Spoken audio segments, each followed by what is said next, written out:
منافقین کے متعلق میں نے اسے قبل بھی بتایا تھا کہ یہ نفق سے بنا ہوا عربی کا لفظ ہے نفق. نفق کہتے ہیں ٹنل کو.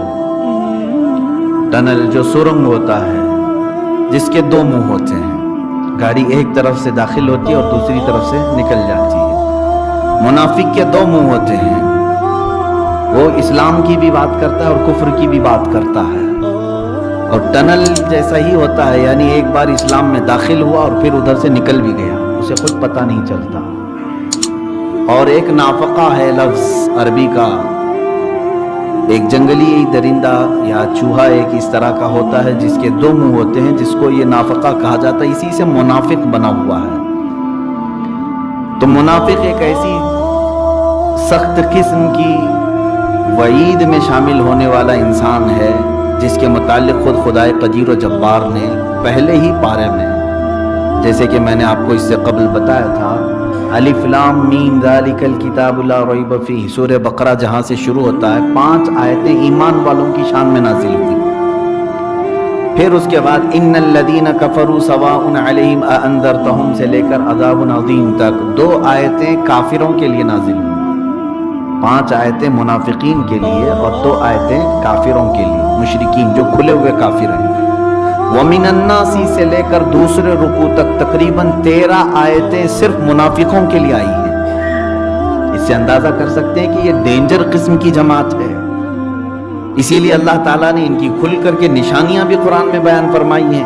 ان کو پہچانو، کیونکہ کافر علل اعلان کہتا ہے کہ میرا خدا فلاں ہے، میں اس کی عبادت کرتا ہوں. ایمان والا کھل کر کے کہتا ہے اللہ ایک ہے، حضور صلی اللہ علیہ وسلم کی رسالت کا اقرار کرتا ہے. کافر بھی ظاہر ہے اور ایمان والا مومن بھی ظاہر ہے، لیکن منافق کو پہچاننا مشکل ہے کہ یہ کبھی کفار و مشرکین میں جاتا ہے تو ان کی باتیں کرتا ہے، ان کے بتوں کی، ان کے گرو گھنٹالوں کی، اور پھر جب ایمان والوں میں آتا ہے تو کہتا ہے ہم تمہاری طرح سے ہیں. یہ نشانیاں بھی قرآن میں اللہ تعالیٰ نے فرمایا وَإِذَا لَقُوا الَّذِينَ قَالُوا آمَنَّا وَإِذَا خَلَوْا إِلَىٰ شَيَاطِينِهِمْ قَالُوا إِنَّا مَعَكُمْ. جب وہ ایمان والوں میں آ کر کے ملتا ہے تو کہتا ہے ہم سب ایمان والے لوگ ہیں، بڑے بڑے پلاننگ بتاتا ہے. اور جب پھر شیاطین کے پاس جاتا ہے، کفار و مشرکین کے پاس، کہتا میں تو ان کو مذاق کر رہا تھا، بیوقوف بنانے کے لیے گیا تھا. مومنین کو بیوقوف بنانے کے لیے میں ان کی جماعت میں گیا تھا.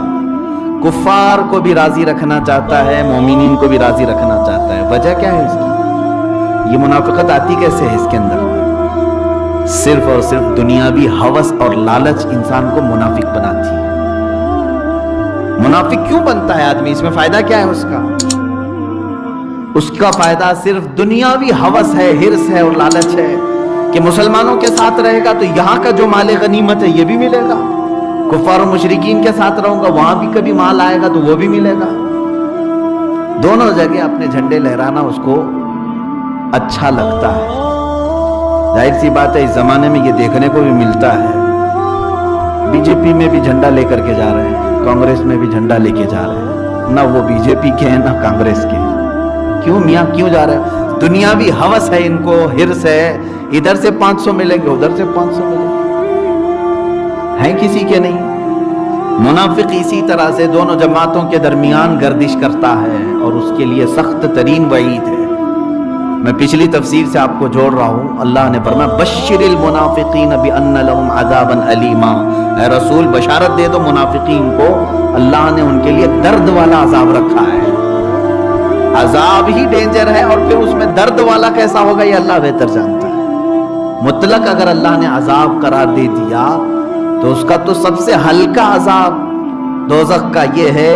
حضور اکرم صلی اللہ علیہ وسلم نے فرمایا سب سے ہلکا عذاب اگر کسی کو دیا جائے گا جہنم میں تو وہ یہ ہے کہ آگ کی جوتیاں پہنائی جائیں گی جس کی گرمی سے اس کا بھیجا کانوں سے باہر آ رہا ہوگا. یہ ہلکا عذاب ہے. منیمم اگر کسی کو دیا جانا ہے تو اتنا دیا جائے گا. اور جہاں اللہ نے عذاب علیم کہا، درد والا عذاب، عذاب عظیم کہا، بہت بڑا عذاب، عذاب مہین کہا، ذلت والا عذاب، وہ اللہ ہی بہتر جانے کہ وہ کیسے عذابات ہوں، وہ کس قدر سخت ترین ہوں گے. تو منافقین کے لیے اللہ نے فرمایا درد والا عذاب ہوگا، دردناک عذاب ہوگا. کیوں؟ یہ کھل کر کے کبھی انہوں نے اقرار کسی چیز کا نہیں کیا، یہ ایک طرف نہیں ہو سکے۔ منافقت ایک بہت بری خصلت ہے، اللہ ان تمام چیزوں سے ہماری حفاظت فرمائے۔ ہمیشہ دعا یہ کرو کہ اللہ منافقت سے مجھے بچائے۔ یہ چیز اب کے زمانے میں ہم کسی کو منافق نہیں کہہ سکتے، یہ بھی بات میں نے بتایا تھا، کیونکہ نفاق دل کی کیفیت کا نام ہے۔ منافق جو ہوتا ہے وہ دل سے ہوتا ہے، اندر سے ہوتا ہے، دکھتا نہیں، کسی کی پیشانی پر لکھا ہوا نہیں یہ منافق ہے۔ اگر یہ اختیار دے دیا جائے تو پتہ نہیں جس کو دشمنی ہے وہ بول دے گا یہ منافق ہے، اس کو خارج کر دے گا، وہ منافق ہے، اس کو خارج کر دے گا۔ اس لیے اسلام نے، حضرت عمر فاروق رضی اللہ تعالیٰ عنہ نے اپنے زمانے میں اعلان فرمایا تھا کہ 2 ہی کیٹیگری ہوں گی ابھی آج سے، یا تو مومن ہوگا یا تو کافر ہوگا۔ کلمہ طیبہ پڑھ رہا ہے تو اس کو مومن کہو، اندر سے کچھ بھی ہو، ہمارے لیے حکم یہی ہے، ظاہر دیکھا جائے گا۔ اور اگر کلمہ کفر کہہ رہا ہے تو اس کو کافر کہو، اس لیے کہ وہ ظاہر ہی دیکھا جائے گا۔ تو آج کے زمانے میں ہم منافق کسی کو ٹارگٹ کے ساتھ کہہ نہیں سکتے ہیں، کیونکہ یہ دل کے اندر چھپی ہوئی چیز ہوتی ہے، اور یہ باتیں تو اللہ کے نبی ہی بتا سکتے ہیں، یا ان کی عطا سے، اللہ کی عطا سے کوئی اور محبوب بندہ جان لے تو الگ بات ہے، لیکن دلوں کے اندر چھپی ہوئی چیز کو ہم نہیں بتا سکتے۔ اب یہاں پر ہم کسی کو ٹارگٹ کے ساتھ منافق تو نہیں کہہ سکتے، لیکن علامات منافقت جو نفاق کی علامتیں ہیں وہ تو ہمیں حدیث نے بھی بتائی ہے اور قرآن نے بھی بتائی ہے۔ یہ چیزیں دیکھو، اگر یہ منافقت کی علامتیں پائی جا رہی ہیں تو ایسوں سے دور ہو جاؤ، اپنے آپ کو دور کر لو۔ وجہ کیا ہے؟ اے مومنو، تم پاک جماعت ہو، شیشے کی طرح اللہ تعالیٰ نے تمہیں سنبھال کر بہت پاک بنایا ہے، اور ان کی مجلسوں میں جاؤ گے تو ان کی گندھ تمہارے شیشے پر پڑے گی، جس سے تمہارے اندر بھی غلاظتیں آ جائیں گی۔ ہم نے دیکھا ہے اچھے اچھے لوگوں کو جب ایسے لوگوں کی محفلوں میں بیٹھ کر کے آتے ہیں تو پھر نیوٹرل باتیں کرنے لگتے ہیں، ارے نہیں وہ بھی چلنا چاہیے، یہ بھی چلنا چاہیے۔ ہم نے محسوس کیا یہ گند اس کے اندر آئی کہاں سے؟ یہ مجلسوں کی صحبت ہے، ان صحبتوں کا اثر ہے۔ لوگ یہ کہتے ہیں ہم کو کہ یہ تفرقہ والی باتیں نہ کرے، سب کو ملا کر کے لے جانے والی باتیں کرے۔ میرے عزیز، اگر ایسا ہی تھا تو اللہ ہی کیوں نہیں سارے لوگوں کو ایک بنا دیا؟ قرآن میں اللہ فرماتا ہے وَلَوْ شَاءَ رَبُّكَ لَجَعَلَ النَّاسَ أُمَّةً وَاحِدَةً، اگر تمہارا رب چاہتا تو پورے انسانوں کو ایک ہی امت میں بنا دیتا۔ اللہ چاہتا تو سارے لوگوں کی زبان ایک ہوتی، سارے لوگوں کا دین ایک ہوتا۔ نہیں، یہ تو دارالعمل ہے، اللہ نے تمہیں اختیار دے کر کے بھیجا ہے، جاؤ۔ اور اللہ تبارک و تعالیٰ نے مختلف رکھا ہے ہر ایک کی طبیعت کو، ہر ایک کے مزاج کو، تو یہاں ہمیں پہچاننے کے لیے ہی تو بھیجا گیا ہے۔ اگر ہم پورے ریڈی مومن ہی آ جاتے دنیا میں تو پھر ہمارا امتحان کس بات کا تھا؟ یہ دارالعمل ہے، دارالامتحان ہے، امتحان کا گھر ہے، یہاں پر پہچانا جائے گا۔ اب منافقین کی جو صفات ہیں وہ بہت ساری ہیں، اس میں سے چند یہ ہیں۔ میں نے پچھلی تفسیر میں بھی آپ کو بتایا تھا کہ ان کو بعض بزرگوں نے چوہے سے مشابہت دی ہے، چوہے سے ان کی مشابہت دی۔ منافق جو ہے چوہے کی طرح ہوتا ہے، کیا کرتا ہے؟ تمہارے گھر کے اندر ہوتا ہے، تمہیں معلوم ہی نہیں پڑتا، اور کاٹتا ہے مین چیزوں کو۔ کبھی کرنٹ کی تار کاٹ دیتا ہے، کبھی گیس کے پائپ کو کاٹ دیتا ہے، اور کبھی جو ہے چاول کے تھیلے کو کاٹ دیتا ہے، جو تمہارا کھانے پینے کی چیزیں اس کو خراب کر دیتا ہے۔ بڑے بڑے نقصانات کرتا ہے چھوٹا سا منہ، اور اکثر لوگوں کو معلوم بھی نہیں ہوتا ہمارے گھر میں چوہا ہے۔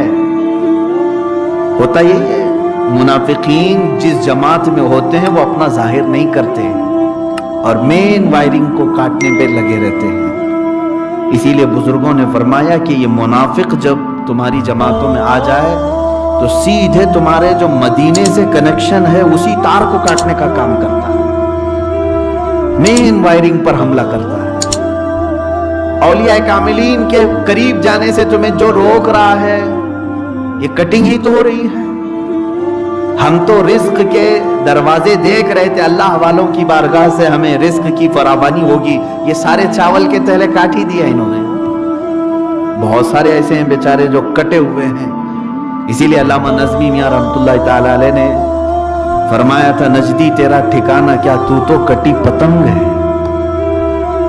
انکار علم مصطفیٰ گچی میں ہے تیری پڑا، نجدی تیرا ٹھکانہ کیا، تو کٹی پتنگ ہے۔ کٹی پتنگ کا مطلب کیا ہے؟ جس کی ڈور کٹ گئی، پتہ نہیں وہ کس کھائی میں جا کے گری ہے۔ ہاں، یہ کاٹا کس نے ہے؟ عزیزان گرامی وقار، ہماری نسبتیں سب مدینہ رسول سے وابستہ ہیں، اولیاء کاملین سے وابستہ ہیں۔ ہم آج تک ہاتھ میں ہاتھ دے کر کے اپنے پیر و مرشد سے بیعت کر کے اپنے سلسلے کو، سلسلہ کہتے ہی ہیں چین کو، پھر آگے بڑھانے کی کوشش کرتے ہیں، لیکن اس میں کٹنگ جو لوگ کرتے ہیں وہ منافق ہیں کہ تمہاری تار کٹ جائے۔ یہ ہوتے کافر ہیں، مشرک ہوتے ہیں، لیکن اسلام کا لباس اوڑھ کر کے آتے ہیں۔ اب ان کی بہت ساری علامتوں میں سے ایک علامت قرآن میں پہلی آیت میں یہ، ابھی جو میں نے تلاوت کیا اس میں یہ اللہ فرماتا ہے، میں آج وہی ریپیٹ کر رہا ہوں، پچھلی تفسیر سے آپ کو جوڑ رہا ہوں، الذین یتخذون الکافرین اولیاء من دون المؤمنین۔ منافقین کی ایک بڑی عادت یہ ہے کہ وہ کافروں کو دوست بناتے ہیں مومنین کو چھوڑ کر کے، مسلمانوں کو چھوڑ کر کے کافروں کو دوست بناتے ہیں۔ یہ رواج بھی آج بہت چلا ہوا ہے، ارے نہیں ہمارے فرینڈز لسٹ میں یہ سب نہیں آئیں گے۔ کیوں نہیں آئیں گے؟ مسلمانوں کو فرینڈ بنانے میں، دوست بنانے میں ان کو آر محسوس ہوتی ہے، کفار و مشرکین کے پاس جائیں گے۔ کیوں جاتے ہیں؟ وہ بھی قرآن کہہ رہا ہے ایبتغون عندہم العزت، ان کے پاس تم تھوڑی سی عزت لینے کے لیے جاتے ہو، یہی کہتے ہیں نا ہم آج حکومت بھائی ان کی ہے، ہمیں جانا پڑتا ہے ان کے پاس، تھوڑی سی عزت مل جاتی ہے۔ کیا عزت ملتی ہے؟ وہ لوگ بھی اس کو خوب نچاتے ہیں، ان کو معلوم ہے یہ ہماری جھولی میں آیا ہے، اب یہ نہ ہمارا ہوگا نہ اپنی قوم کا ہوگا، اس سے وہ لے کے ناچو اس کو۔ جتنے لوگوں کو ہم نے دیکھا ہے اس طرح سے، ہمارے لیڈر بھی آج بیچارے وہ گیند بنے ہوئے ہیں، ادھر سے ہماری جماعت ٹھوکر مارتی، ادھر سے ان کی جماعت مارتی، بیچ میں ہی رہ جاتے ہیں۔ اور ہمارے محاورے کے مطابق دھوبی کا گدھا نہ گھر کا نہ گھاٹ کا، وہ منافق کی علامت ہے۔ اسی لیے قرآن نے کہا تھا ادخلوا فی السلم کافہ، تم اسلام میں پورے کے پورے داخل ہو جاؤ۔ جب آج کفار و مشرکین میں ان کا کوئی بھی شخص اس طرح کے سیکولرزم میں آنا پسند نہیں کر رہا ہے، وہ پیورٹی چاہ رہے ہیں، تو تمہیں کون سی بیماری لگی ہے یہ سیکولرزم کی؟ تم بھی کامل بنو، تم بھی کامل مومن رہو، کامل مسلمان بن کر رہو۔ اور میں یہ بات نہیں کہہ رہا ہوں، ہندو آج جو بات کر رہے ہیں اپنے دین کی وہ اچھی بات کر رہے ہیں، ٹھیک ہے، ظاہر سی بات ہے، اگر وہ ہندو ہیں تو پورے ہندو ہی ہونا چاہیے ان کو، اگر کوئی سکھ ہے تو اسے پورا سکھ ہی ہونا چاہیے، ٹھیک ہے۔ تو میں یہ تو بہتر سمجھتا ہوں کم سے کم وہ اپنے دھرم کا تو ہے، ٹھیک تو ہے، لیکن میں یہی چاہتا ہوں کہ اے مسلمانوں تم بھی اپنے دین میں کامل ہو جاؤ، تم بھی اپنے اسلام پر یقین رکھو اور تم کامل ہو جاؤ۔ اور اللہ رب العزت نے یہاں پر جو علامتیں بیان فرمائی، یہ علامتوں سے تم پہچانو کہ کہیں ایسا تو نہیں کہ یہ چیز میرے ہی اندر آ رہی ہے، میں تھوڑے سے پیسوں کے لیے، تھوڑی سی عزت کے لیے اس کی ہاں میں ملایا، اس کی ہاں ملایا، اس کے پاس گیا۔ کبھی کبھار تو میں نے دیکھا ہے کہ ایمان بھی چلا جاتا ہے لوگوں کا، کیونکہ دوسروں کو راضی رکھنے کے لیے وہ اپنے خدا کو چھوڑ کر دوسرے خدا کے سامنے جھک بھی جاتے ہیں۔ ہوتا ہے ایسے، کہتے نہیں یہ سب کرنا پڑتا ہے ہم کو، ہم سیاست میں ہیں، ہم کو سب کرنا پڑتا ہے، تو یہی تو منافقت ہے۔ اور تمہارے لیے میں بشارت دیتا ہوں، اللہ نے فرمایا دردناک عذاب ہے، دردناک عذاب ہے۔ اور میں نے یہ بھی بتایا تھا کہ اسلام کو سب سے بڑا نقصان اگر کسی سے پہنچا ہے تو منافقین سے پہنچا ہے۔ ہر زمانے میں منافقین سے سب سے بڑا نقصان پہنچا ہے۔ وجہ یہ ہے کہ ہم اس کو بہت دیر سے پہچانتے ہیں۔